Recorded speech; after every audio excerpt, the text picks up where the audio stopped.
에디슨이 발명왕이라고 하는 것은 삼척 동자로 잘 알 정도로 유명합니다. 그런 이 에디슨이 경영자였다라고 하는 것을 많은 사람들은 알지 못합니다. 그가 발명을 한 것에서 끝나지 않고 그 발명한 것을 많이 알리도록 만드는 이 일은 또 경영이나 어떤 판매와 관계가 있기 때문입니다. 에디슨이 발명왕이 되고 또 좋은 경영자가 될 수 있도록 각 분야에 도움을 준 사람들이 아주 많았다라고 합니다. 그 중에 빼놓을 수 없는 한 사람의 인물을 뽑으라면 에드윈 반스라는 사람이 있습니다. 이 에드윈 반스라는 사람이 에디슨으로 하여금 자신이 만든 것을 크게 빛을 보도록 만들었던 굉장히 큰 도움을 준 사람이다, 그렇게 얘기해요. 이 에디슨 반스는 에디슨의 동업자가 되고 싶다는 꿈을 가진 사람이었습니다. 그러나 이 반스는 에디슨과 아무 연고가 없었어요. 알아야 동업을 할 것 아닙니까? 아무런 연고도 없었고 에디슨하고 연결을 시켜줄 만한 알만한 사람도 아무도 없었습니다. 뿐만 아니라 이 반스는 너무 가난해서 에디슨의 그 발명 연구소가 뉴저지에 있었는데 그 뉴저지에 차를 타고 갈 차비조차 없었습니다. 완전 가난되겠다 이 말이죠. 그렇게 가난했지만 자신이 에디슨의 동업자가 되겠다라는 열망은 그 어느 것도 그를 막지 못했습니다. 그래서 몰래 화물열차를 숨어 타서 뉴저지로 갑니다. 그리고 우여곡절 끝에 천신만고 끝에 에디슨을 만납니다. 에디슨을 만나자마자 첫 번째 그가 했던 말은 이겁니다. 당신과 동업자가 되고 싶습니다. 그런데 당시 이 반스의 모습은 몰골이, 얼굴이, 행색이 거지였습니다.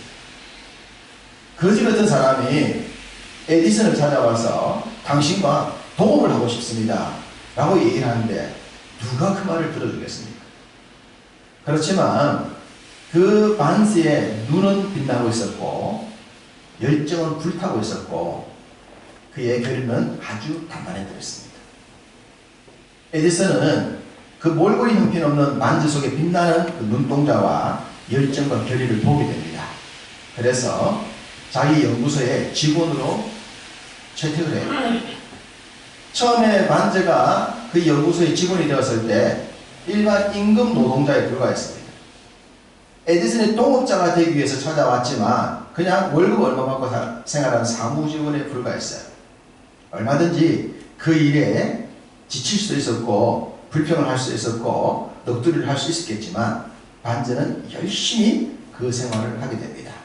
그리고 반드시 언젠가는 에디슨의 동업자가 되겠다라는 그런 결의를 다지면서 시간을 보냅니다.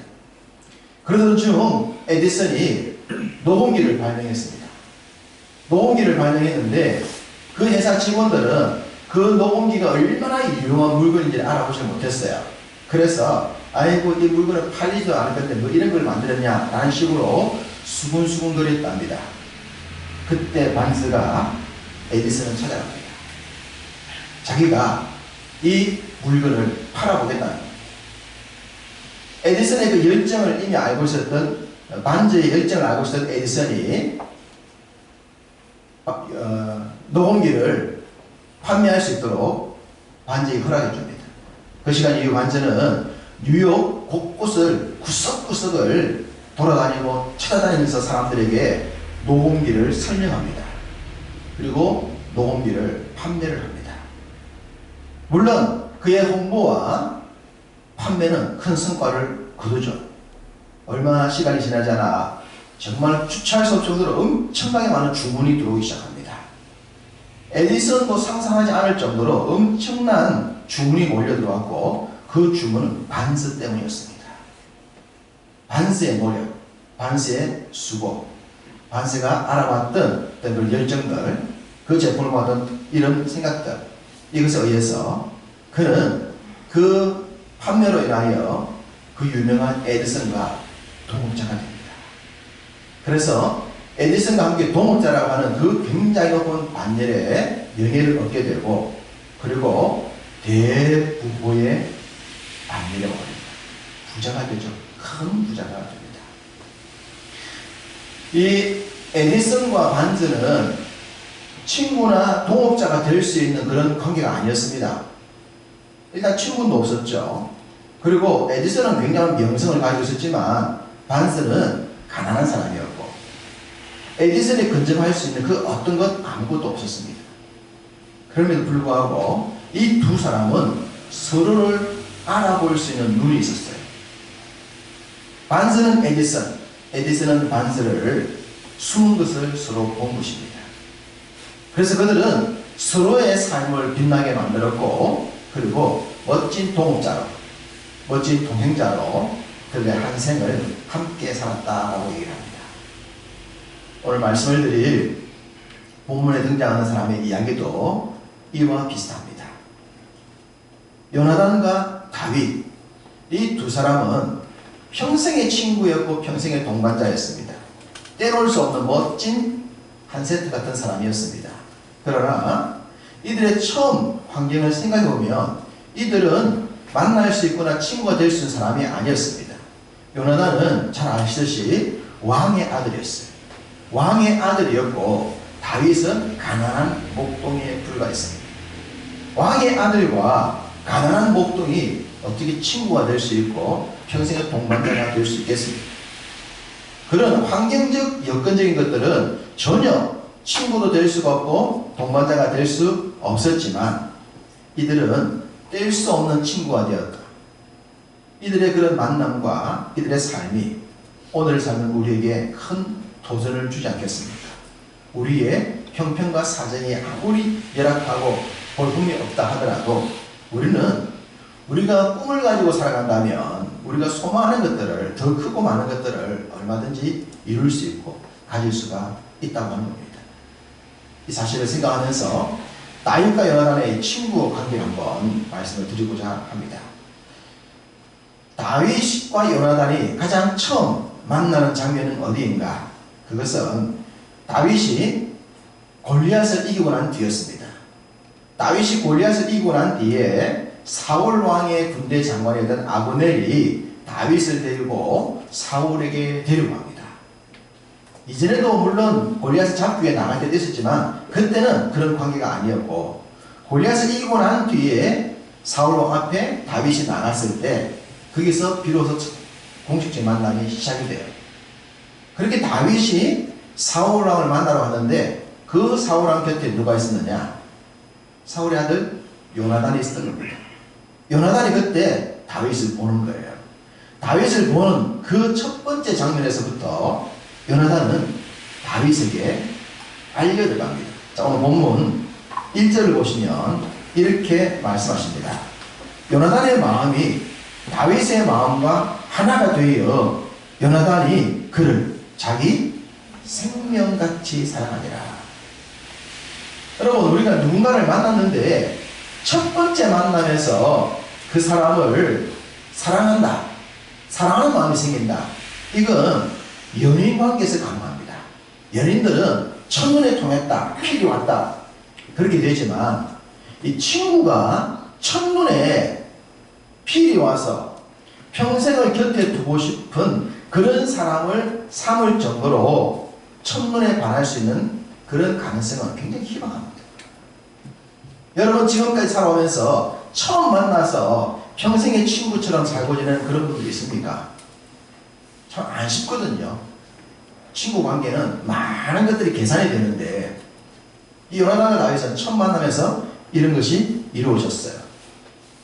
이건 분명 요나단이 지금까지 보지 못한 다윗의 매력 때문이 아닐까. 목동에 불과한데, 자기는 왕자인데, 왕자인 자기가 빨려 들어갈 정도로 그의 출신 환경은 분명 자신과 비교할 수 없을 정도로 부족한데 다윗에게는 자신을 빠져들게 만드는 매력이 있었던 겁니다.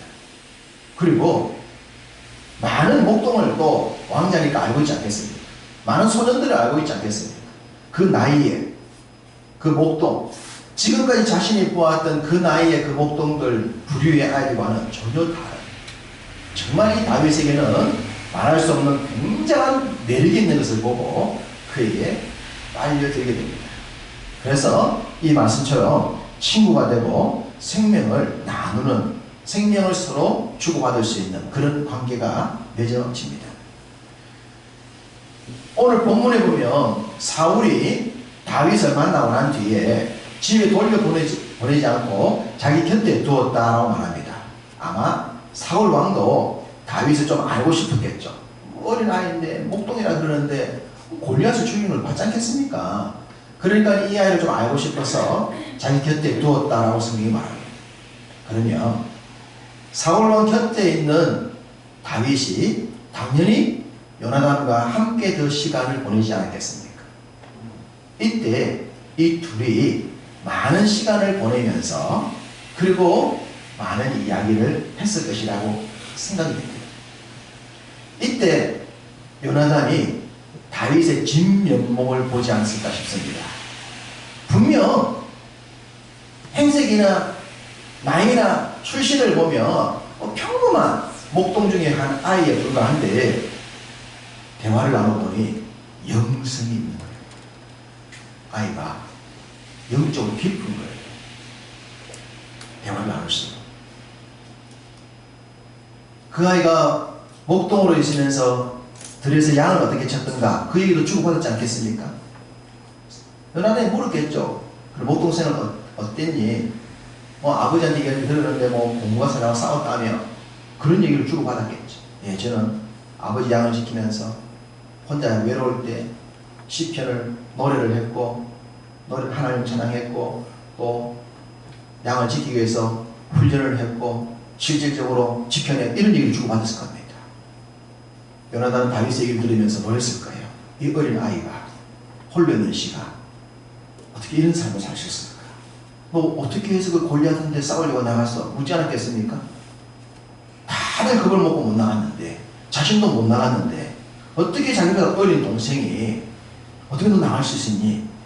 그 하나님을 향한 열정, 뜨거운 마음, 하나님의 명예를 지키기 위한 결의 이런 것들을 그 곁에 있는 다윗과 함께 시간을 보내면서 요나단은 들었을 겁니다.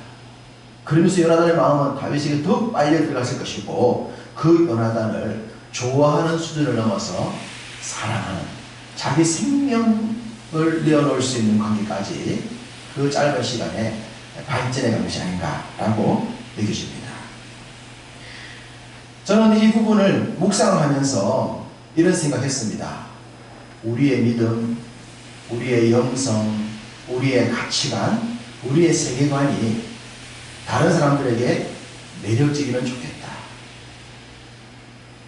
나의 출신, 성분, 환경, 배경 이것을 보면 지극히 평범한데 사람들이 나를 만나서 나와 얘기를 나눠보고 나의 영성과 나의 믿음과 나의 가치관과 세계관을 듣게 되면 그 사람들이 요나단이 다윗에게 빨려 들어갔듯이 나에게 빨려 들어올 수 있도록 나의 매력에 빠질 수 있도록 그 사람이 나를 좋아할 수 있도록 그 사람이 나를 친구 삼을 수 있도록 그 사람이 나를 연인 삼을 수 있도록 나보다 훨씬 괜찮은 사람이 나에게 프로포즈를 해서 나와 결혼하자고 할 정도로 상대를 매력을 줄 수 있는 그런 영성과 믿음과 가치관과 세계관을 가지고 있다면 우리의 삶은 이 문제 많은 세상에서 승리하는 삶이 될 것이고 세상 사람들이 원하는 성공하는 삶도 살게 될 것이고 행복한 삶도 살게 될 줄로 믿습니다. 그 가난했던 기차값이 없었던 반스가 대부호의 반열에 오른 것처럼 우리도 우리 속에 하나님과 함께하는 그 믿음을 통하여 자신을 개발시키고 발전시켜 나가고 남들과 다른 가치관과 세계관을 가지고 살아간다면 분명 우리 곁에 많은 사람들이 붙게 될 줄로 믿습니다. 요나단은 다윗과 함께 시간을 보내면서 다윗을 점점 좋아하게 됩니다. 그러면서 이 다윗을 사랑했을 뿐만 아니라 언약까지 맺자라고 합니다. 3절을 보시면 요나단은 다윗을 자기 생명같이 사랑하여 더불어 언약을 맺었으며 자, 이 언약을 요나단과 다윗의 언약이다 그렇게 부릅니다. 언약이라는 말씀 잘 알죠? 이것은 목숨을 걸고 지켜야 되는 약속인 겁니다. 짐승을 쪼개놓고 그리고 그 죽음을 전제로 지키는 것이 보통 언약이죠. 근데 언약은 크게 두 가지 언약이 있습니다. 일방적인 언약과 쌍방의 언약이 있어요. 오늘 본문에 나오는 이 요나단이 다윗과 맺은 언약은 일방적인 언약, 주권적인 언약입니다. 왜냐 그러면 언약을 맺는 두 사람의 관계가 일정하지 않기 때문입니다. 한 사람은 왕이 될 왕자였고 한 사람은 목동에 불과했어요. 이럴 때 목동이 왕자에게 나와 언약을 맺읍시다, 나와 친구합시다 할 수 있습니까? 불가능합니다. 그런데 왕자가 목동에게 나와 언약 맺자 하는 것은 얼마든지 할 수 있는 거예요. 이 언약은 요나단이 일방적으로 다윗에게 요구한 언약입니다. 조건과 환경과 모든 것이 요나단이 좋았어요. 그에 비해 다윗은 모든 것이 열악했어요. 언약은 그리 맺는 게 아니에요. 동업은 동대동으로 하는 것이고 일도 나눠 가는 것이고 투자만큼 많이 가져가 이런 관계 있지 않습니까? 그런데 지금 이 관계를 보면 요나단은 크고 다윗은 작아요. 다윗의 입장에서는 이 언약을 맺지 않을 이유가 없죠. 얼마나 자신들이 이익입니까? 그러나 요나단은 이익될 게 없어요. 다윗 언약을 맺었다고 해서 목동이 왕자에게 뭘 도와줄 수 있으면 줄 게 있겠습니까?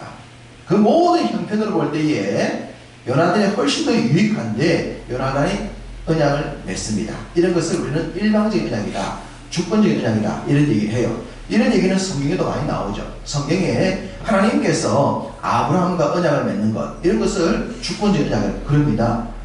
창조주가 피조물과 언약을 맺는다. 우리가 하나님께 뭘 드릴 수 있습니까? 근데 하나님은 우리에게 모든 걸 다 줄 수 있잖아요. 그분이 우리와 맺는 언약은 주권적이고 일방적인 언약이에요. 하나님께 손해되는 언약이고 우리한테는 무조건 이익이 되는 언약이죠. 이런 언약이 나오는데 지금 이 요나단이 다윗에게 그런 일방적 언약을 맺는 거예요. 뿐만 아니라 언약을 맺고 나면 언약의 징표를 나누게 되는데 4절에 보시면 요나단이 다윗에게 무엇을 줍니까? 자신의 겉옷과 군복과 칼과 활과 띠를 주었습니다. 요나단이 준 겉옷은 무슨 옷입니까? 왕자의 옷이에요. 왕자의 옷이 목동 다윗에게 입혀져요. 그것은 왕자의 자리가 이양된다는 그런 의미를 담고 있습니다. 군복은 전쟁터에 내 생명을 지키는 굉장히 중요한 생명 같은 물건입니다. 요나단은 자신의 생명을 지킬 자신에게 가장 중요한 이 군복을 다윗에게 줍니다. 다윗의 생명을 더 귀하게 지키겠다는 겁니다. 그리고 칼과 활과 창, 이런 것이 있어야 싸우기도 하고 자신을 보호하기도 하고 대적을 무찌를 수 있지 않습니까? 이 모든 것을 다윗에게 다 주는 거예요. 그것은 자신이 가지고 있는 모든 것보다 다윗을 더 소중하게 여겼다라고 하는 것을 의미하고 있습니다. 첫 만남에서 무엇인가 상대에게 받을 수 있는 것도 없는 그 목동 다윗에게 요나단은 이와 같은 엄청난 은혜를 일방적으로 베풀어 주고 있습니다. 참 놀랍지 않습니까? 첫 만남에서 이런 일을 할 수 있다는 것. 그렇다면 당시 요나단이 다윗이 왕이 될 것을 알았단 말인가? 진단했단 말인가? 그건 전혀 아닙니다. 다윗이 지금 막 등장했는데 이 아이가 왕이 된다고 하는 것은 그 어느 것을 통해서도 암시가 없어요. 그러니까 요나단은 지금 다윗에게 베푸는 것이 자기한테 어떤 대가를 바라는 건 아니란 말입니다. 순수한 사랑, 순수한 조언, 순수한 관계, 이것에 의해서 지금 다윗에게 이 엄청난 것을 주면서 언약을 맺고 있는 요나단의 모습. 참 이 요나단 사람이라는 사람이 대단해요. 왕자였지만 있는 자의 갑질도 아니고 아버지와는 다른 영성을 가지고 있었던 정말 성경에 나오는 여러 인물들 가운데 너무나도 멋진 사람이 이 요나단임을 알 수가 있습니다. 현재 언약이 맺혀지고 있는 그 장면을 생각해 보면 다윗은 일방적으로 받고 있습니다. 모든 걸 받고 있어요. 자, 주체가 누굽니까? 전부 요나단이 주어예요. 요나단이 요나단이 주어로 되지 않습니까? 요나단이 모든 것들을 이끌고 있어요. 다윗은 그 요나단의 주도에 끌려가는 받고 있는 입장입니다. 좀 미안하지 않겠습니까? 일반적으로 봤는데 왕자 옷을 주지, 왕자의 군복을 주지, 왕자의 칼과 무기를 주지, 이런 것을 받고 있는 다윗의 입장에서 얼마나 황당하겠습니까? 아니 왕자님 왜 이러십니까? 저한테 제가 드릴 것도 없고 해드릴 것도 아무것도 없고 우리 집안은 가난하고 그런데 왜 이렇게 주십니까? 좀 황당하지 않겠습니까? 일방적으로 베풀고 있습니다. 그런데 이들의 이 언약이 여기서 끝나지 않는다는 것이죠. 언약이 목숨을 걸고 서로를 지킨다는 전제가 있는 것처럼 요나단이 대가를 바라지 않고 다윗에게 언약을 맺고 선물들을 줬는데 훗날 이들의 위치가 완전히 바뀌지 않습니까? 사울 왕의 범죄와 하나님 앞에 버림을 통하여 이 사울 왕가가 결국 문을 닫게 되지 않습니까? 문을 닫게 될 때 왕자의 신분에서 요나단은 일순간 무너지는 집안의 왕이 될 수 없는 정말 비참한 사람이 되고 맙니다. 그리고 이 요나단은 나중에 자기의 자식들조차도 지켜줄 수 없는 사람이 되고 말아요. 무너지는 왕가의 자녀와 자손들은 수청의 대상이거든요. 그들이 살아있으면 다음에 세워진 왕정에 위협이 될 수가 있잖아요.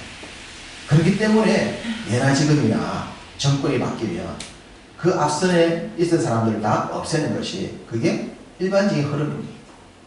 요나단과 그의 자식들. 요나단은 물론 길보아 전투에서 죽지만 그 요나단의 자식들 같은 경우는 전부 다 죽임을 당할 수 있는 그런 대상이었어요. 그런데 다윗이 어떻게 합니까? 사울 왕가가 무너지고 요나단이 힘없이 추락하고 그의 자식들조차도 생명을 보장받을 수 없을 때 다윗은 승승장구하면서 멋진 왕의 자리에 오릅니다. 그리고 얼마든지 정적을 제거하는 그런 일들을 추진할 수 있겠지만 요나단이 자기를 위해서 사랑을 베풀었던 다윗도 끝까지 요나단의 자식들을 지키고 보호하고 사랑해주는 모습을 보여줍니다. 받은 사랑을 끝까지 갚아가는 다윗의 참 신실한 모습을 우리 성경을 통해 볼 수가 있어요. 우리 예수님이 요한복음 15장 14절에 이런 말씀하셨어요. 너희는 내가 명하는 대로 행하면 곧 나의 친구다. 너희가 내 말대로 내가 기록한 성경 말씀대로 산다면 너희는 나의 친구야. 그렇게 우리 예수님이 말씀하셨어요.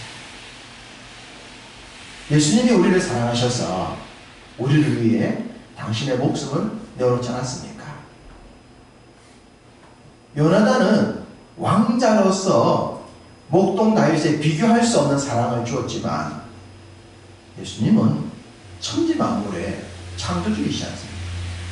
그 창조주께서 피조물인 우리들에게 당신의 목숨을 희생하셨어요.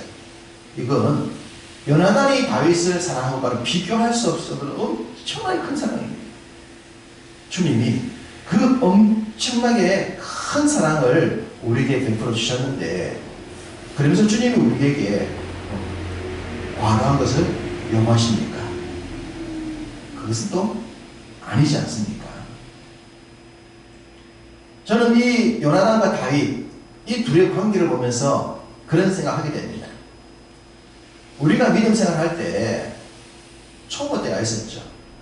교회 처음 들어와서 처음 하나님을 알아가면서 성경을 배워가고 하나님을 알아갈 때 우리가 믿음의 초보일 때는 하나님께로부터 모든 은혜와 사랑, 공동체로부터 은혜와 사랑을 받았었어요. 받는 건 당연해요. 자녀가 태어나서 어리면 부모님의 일방적인 사랑을 받아야 사람으로 크는 것처럼 어릴 때는 받는 것이 당연한 겁니다. 믿음이 어리고 신앙생활이 초보면 사랑을 받는 거예요. 우리가 처음에는 믿음 생활에서 하나님께 많은 것들을 받았어요. 그리고 우리가 세월을 보내면서 이제 믿음이 좀 성장하지 않습니까? 여러분이 스스로 생각해도 내가 처음 교회 나올 때보다 믿음이 큰 것 같아. 성장한 것 같아, 장성한 것 같아 라는 생각이 들지 않습니까? 그렇게 믿음이 성장하고 장성한다면 어떤 믿음 생활을 해야 되느냐? 하나님 주신 사랑에 보답하는 믿음 생활을 해야 하는 거죠. 받은 사랑에 감사하고 하나님께 받은 사랑을 흘려보내는 믿음 생활을 해야 하는 것이 그게 성장한 자의 당연한 모습이지 않겠습니까? 다윗이 목동일 때는 연하나님의 것을 다 받을 수밖에 없었습니다. 그러나 그가 왕이 되었을 때는 얼마든지 요나단을 도울 수가 있었잖아요. 그때 가서 토사구팽하듯이 만약에 요나단의 자식들을 모른 척 했다면 그건 진정한 친구 관계가 될 수가 없죠. 사람들은 분란이 될 수 있는 씨앗을 없애는 게 좋습니다. 그런저런 얘기를 할 수 있겠지만 언약을 맺었기 때문에 친구 관계이기 때문에 그 형이 나를 자기 생명처럼 사랑해 줬기 때문에 나도 그를 사랑하고 그의 자녀들을 사랑하는 게 저기 당연한 게 아니냐. 그런 모습을 보여주는 것처럼 우리가 믿음이 어려서 하나님께 뭐도 주세요, 이것도 주세요, 저것도 주세요라고 받을 때도 있었고 기도할 때마다 주세요라는 신앙을 지난 적이 있지만 어느 정도 스스로의 믿음이 성장하면 하나님을 무엇을 드리면 좋을까요? 제가 하나님의 교회를 위해 어떻게 사는 게 좋을까요? 생각하고 그리고 기도하고 그리고 그렇게 살아가는 삶을 살아가는 것, 그것이 성장해가는 우리 믿음의 당연한 모습이지 않겠습니까? 예수님이 우리에게 당신의 목숨을 내어놓으시면서 우리에게 야 너도 나처럼 살아, 너 목숨 내놓고 나처럼 살아야 돼 이렇게 요구하신 적도 없고 요구하시지 않습니다. 다만 그분이 기대하시는 것은 초대교회 성도들이 예수를 믿고 난 뒤에 그리스도인이라는 이름을 얻었듯이 세상에 나가서 예수 믿는 자의 삶을 살아가야 하면 되는 겁니다. 예수 믿는 자의 삶, 예수 믿는 게 좋고 예배하는 게 좋고 말씀대로 사는 것이 좋아서 남들이 보니까 야 뭐 너 좀 다른다 보니까 예수 믿구나, 교회 다니구나, 예수 믿는 자의 삶을 사는 것을 하나님이 기대하십니다. 대단한 것을 하나님께 드리지 않더라도 여러분의 매일의 삶에서 하나님 사랑하고 그분과 동행하고 그분의 친구처럼 지내시기 바랍니다. 그런 삶을 산다면 하나님이 여러분들을 역시 너는 나의 친구야 라고 칭찬하실 것이고 주님의 더 큰 사랑이 주어질 줄로 믿습니다. 주님의 참 좋은 친구로 주님의 마음을 기쁘게 하면서 주님이 채우신 은혜 가운데 늘 풍요로운 삶을 살아가는 여러분 모두가 되시기를 주님의 이름으로 축복합니다. 주신 말씀을